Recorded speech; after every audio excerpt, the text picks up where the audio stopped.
Abo mi ala mado ala wotan. Bango ipasi yango ete kandi abonni tunga wate ore maska mo muncheu. Ande mi ala mado ande ala wota wande. Koko nda alde fop minani. Afami. Kundu ata mina sana ya inu goltong mede wondi. Ina na mira so ilal. Ayidi men. Infinito ma. Na no na fitonga ngo. Infinito kupio ko no nda wolde kono nda wolde. Dandi kumuni alde ko. Ni anda ko nda wolde de. Anda. Nda wolde. Awabo mi alne pi ngotu.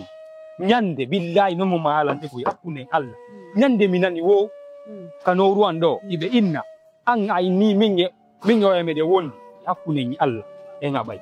Woko mingi nange gaza do wondi. Kero tonyi. Ombo ta woli dum. Darna wolu do ngo yata ngo pilli to ombo woli. Andi anda yori unduko. Ko ande woli ma yore ko ombo wala mami min nange gaza do woli. Awa abola. No. Ako dum do woni min bi jabata penta min ko woni min. Abola andi ka pardo kamburi yorde sombere taw. Ale mi anda abola mi ala toni. Kanel pardo kamburi yorde unduko goy la ngandi. La pisi mi anda ma goy. Afami mo halanda on. Dali kander bardo ango hilang acuma. Koti kami hakino ma dan kada hakya. Ko do minang acuma. Lang acuma. Na goy pari potin ya. Ko penare potin. Awa atang. Mino ma. Ino do mau minga mako mini ange mako hido wondi. Ado yesa ngurepeta yeso anga. Ndo mi fal mo ngandi. Ado. Avari yane la woni ha. Dandi lan tawa jo dingol ma do ni dandi dum. Dandi dum taw.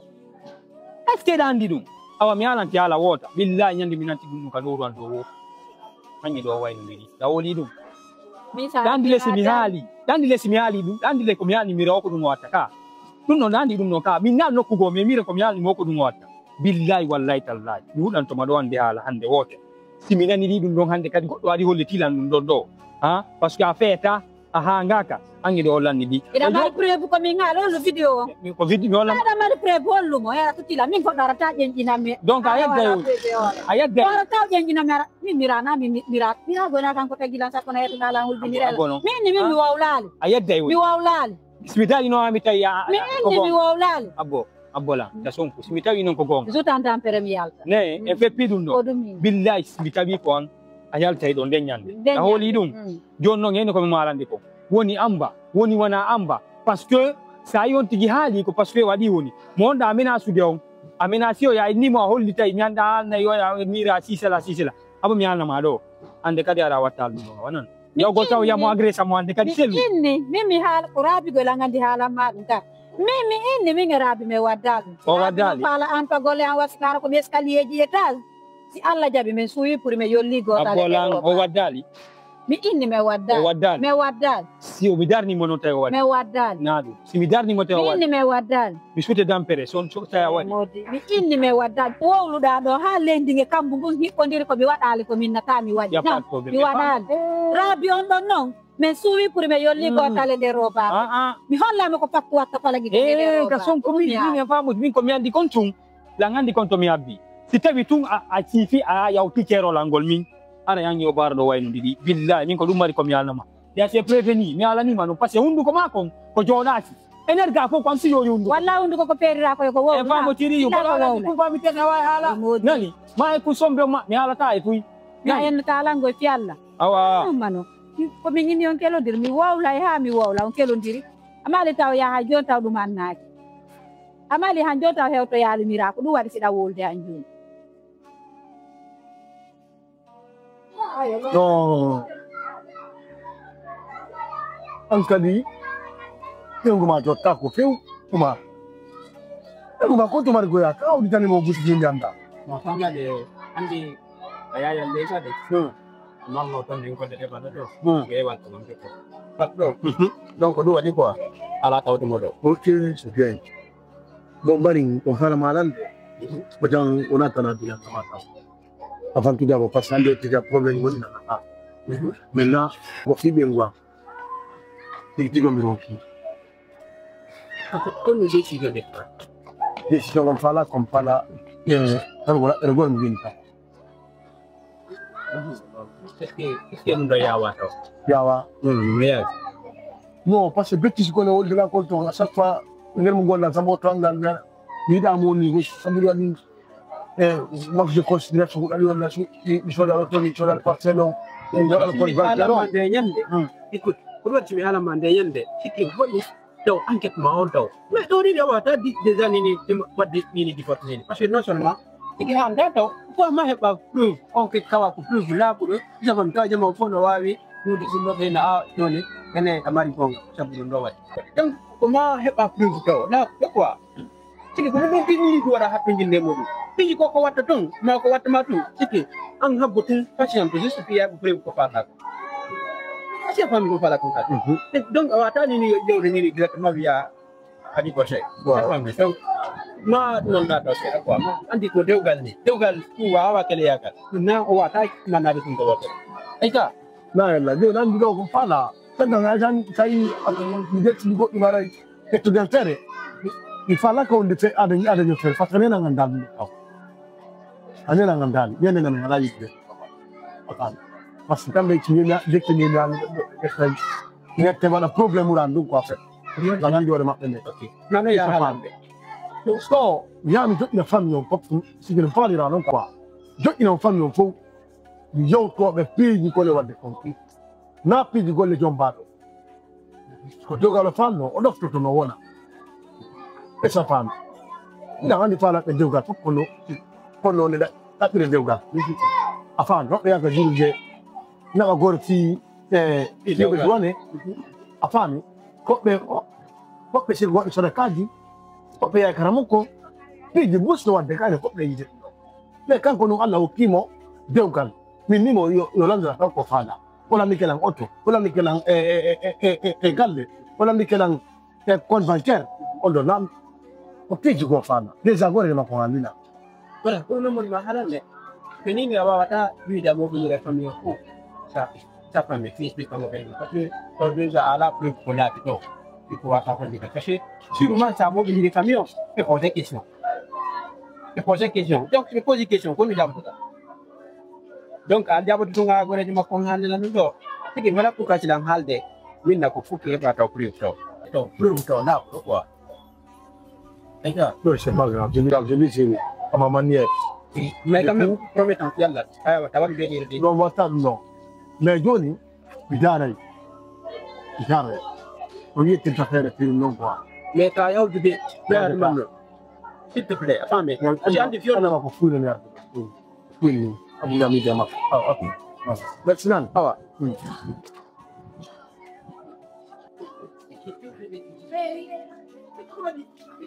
du ko do tige du fini ha ko bi da wala aye du ko afana mu tumbude to on ko di ko to fe quoi jumba le ko ga kinda bari ko to ko na fe ah ko sa pi quoi si ne vi de ko to amere do ni sto na ko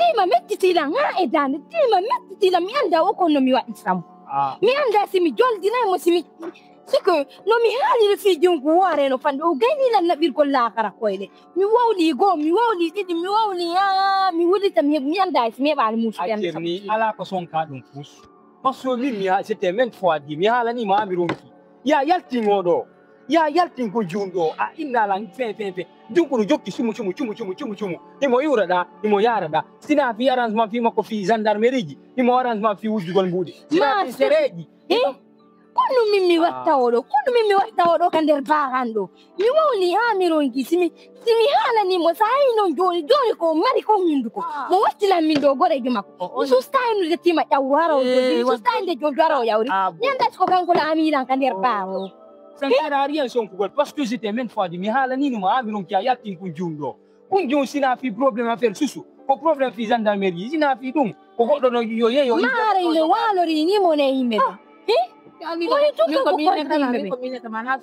kono no woni solution keto mo hali na mo de jeja mo kuma no da sai ni de yo ya écoute moi abolan ani kon watta min lan en billahi sa yakta no ngani lan do mi tawa ka no yo yaktu nerga no mi tawa ko ngandi fido tima no du tema hali na mo do afami ishera parce que kamo kadi mo mari noppi bon na do ino mo mari noppi nani écoute moi abolan min mira billahi mi halante je vais te prévenir aujourd'hui sa yaktinali kon jundo billahi nen do ça va mal se patient enen dido so be goy en abay billahi ngakireni yara yakireni no buri parce que mi ani mo kunjumu créante problème mi da ko bata problème fa mal dan mi da ça bi problème hein dégage là d'ici Ko tu wondo. Sikki de. Min ko min na tala jeju mo Na den jo goto no on kili lan ko meba na bimbi na jamma na cikide. Min min ande wotima ande ko tima to woni kan der bardo. Dum do dum ko holan dalan ko dum sakkito to ande yalla yurmin de. Me yurmin te. Hala ma fala do yurmine. Min ni ma do ya Mari gon. Billahi sawada min mi ya ni achana. Ba kum fa. Billahi min mi ya. Dum nyewtato. Sibe sorti. Dum nyewtato oye dum nyewtali ha buya. Tintima yewtama na mo ko fala ko ngal gona ya jidaro ina yaltina. Yo yahu. O yaltata. Min ko ya dido tima ko min halan tam ko mi fala ko. Jono joti ko waji ta ko wala. La bi jelo min waji so. Yo hal ta do nana. Ono pi wada na ko pi yo dinan. Espi ma kon kan no ton. Dona hal na ma waji no kan ko tigi ko goddo her fata wosi goddo jodi ni ma waji kema. Anti ya her. Apola mi alna ma. Ande min ya yalti do goddo. Sina on. Anga jabata hay son ko wala lo. Toujours tu interviens. Ko problem. Ni ko problem. Ora bitigi go no andi lan ta ko intervenir ta do hakkunde mabbe. Ni wande lo c'est très bien. La vision anda. You are odi ba do ko wande kati. Mi ha ta fi makko billahi. Si sa yalti nan mo c'est fini. Billahi ko ne ngas mi ni magoy. No c'est te dit hein. Voilà. Billahi da mari gongo sayi mo moni ke non do azu tigi la problem antigi dan me sayi o halirini c'est parce que ko gonga mo ti problem ko tima fa haliran do tima ono mi ko do yo yaltu antigi dan ko lo ko de golle do walle tima na ya ni do solution ni go yo ya jonna so ala lan dasta gol ni mi wuru do mo mi wadu do mo ko woni do mi lutta do halu gol no fami no ko mi ala na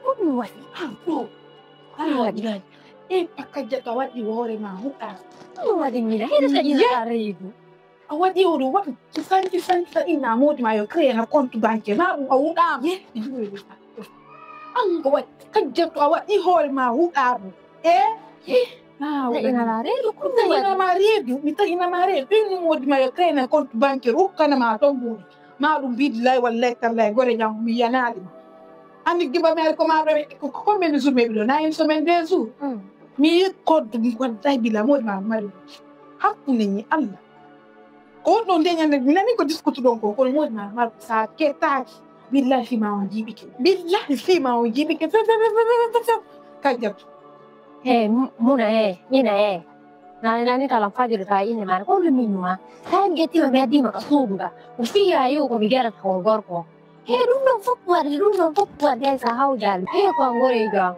uno hai sa haujal tan geti ma gadi ma kasuga ufiya ayo rolji ko miswata gorko uno hai sma pinale uwasi okuma dan uamwa arai revu de ngoreni ani sapo diri lagi mujodi da ofama sipi tu piji gorko modi ma fama ka ito maharas bawani lantin dina piji mana du de sai min addi man ko couloir sim podiri ma do o fino mi haala ma ni nani modi ma haala telephone bila ko tune le budi no mi nani way ne 500 million inde 100 million ko min haala ji to no haalde billahi kajjat mo dorta ko don billahi sa acci modi ma bay o ina ta en o ala kelo yaade ko yas ona ter 0h23h gorko jongudo ona ter 0h sa acci am e toy debbo ko yaso addi ga ay aketa ko kreya ma compte banque o kama to dara huda ma billahi ani ni o ja ko na de diler giro paski bilangan di gizo ngang control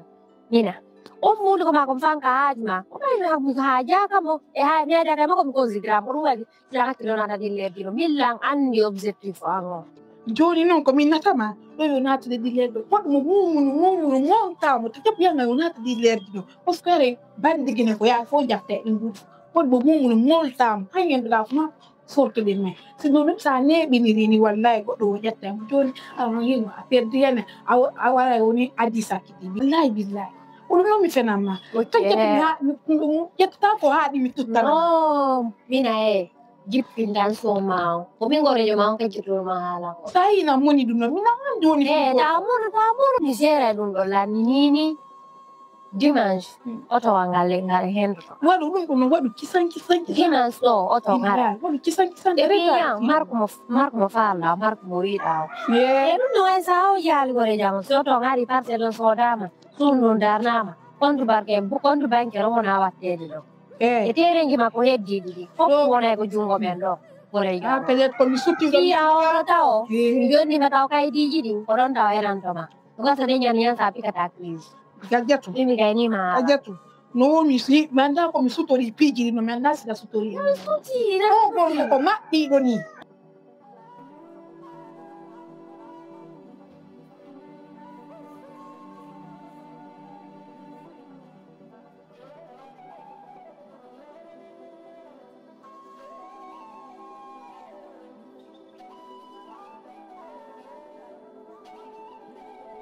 Rabie.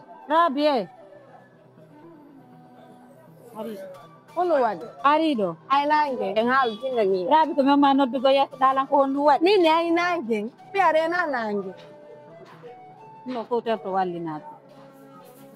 Ko mi yaw da het da inde ande min jonnu da arzunda. Jonnu da lang inde den ko penjo mira o so adi janke mimmi inde do wonde bi ya mi hala no ya mira. Kulung hala. A inni penande den si puci a pibanande. Allora penande watta ka ba o ma bamba inna ko popo. Rabi ne ndi do huwondi rander. Mi ngene ndi do huwondi rander ga ko hala ko ay ni akar ko fenade woni golle ma nder ga min no ngene ndi do na ka yeren kadi ha bare poto ko ha ko jimba mi ron kadi ma kof kuni ko ma ko jotta ko goddo yima o kada ko tun ko wawla mi ron kigo Ko mi wawla mi ami wata diri men kero aya Yalo diri. mi tewi Ako anantinde mi hittoni mi tewi afami nyane dano ci dala fi dum do wos mi na ani ma bantu fi Acha na banala hewtal. mi hani ma goy Hewtal kana mi dira do gan. unu mi miranta Na ida susa tunda fala tu worde. odu Na da fala tu worde. Billahi wallahi ka sa fe di emira ti ne ki fena da kunde na emira. yaw hala Billahi ko yuda la wado. yaw hala mi ina mi ko undu ko ma do mi wulali ko mi de jane tungo ko no mi wulali ko wata waktu kadi dami sindela fi kan hala do ngakami ka wata wat kami ka Kuma na yanu de. anti dani ko zalu yandala pay wana kategori god afami ka Wo to nyamu gol kare jabere putre puta ba o ngari waktu nyamu gol do ala tai murma ko moƴƴa safe ko moƴƴa ko kele ma dam ni la mo yini yo mi wondu mi jaba Awa ta ko Ko ɗum yaani. ko taw na mo Min ya ni- ko dum taw na ino jumede nder o bargu. ono di Ko dum wona no jumede do. depuis mi yewtiro ɗum acci Haya hay par ce que mi yehi kam haya hay karmo ko. awa kalma ko jangon no wawi haɗi an kadi ya Ayalta nder o bar na yalta.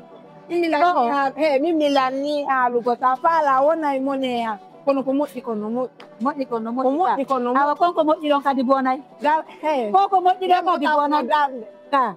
si an fijiri ko ɗon joɗɗinta saste a momiya hoorema ko ɗuurema ɗo ande fi allah aɗo goɗɗo wawi mo darnala no hayso ko kele ma dari ɗo ni mi wondu mi jaɓa A gayni ka. Awa hino ma do pafide ma hande. Ko mi ƴettanano ma kon foppu siri ko hande mi ƴettantanake. agayni Ay ko nder bar nder do.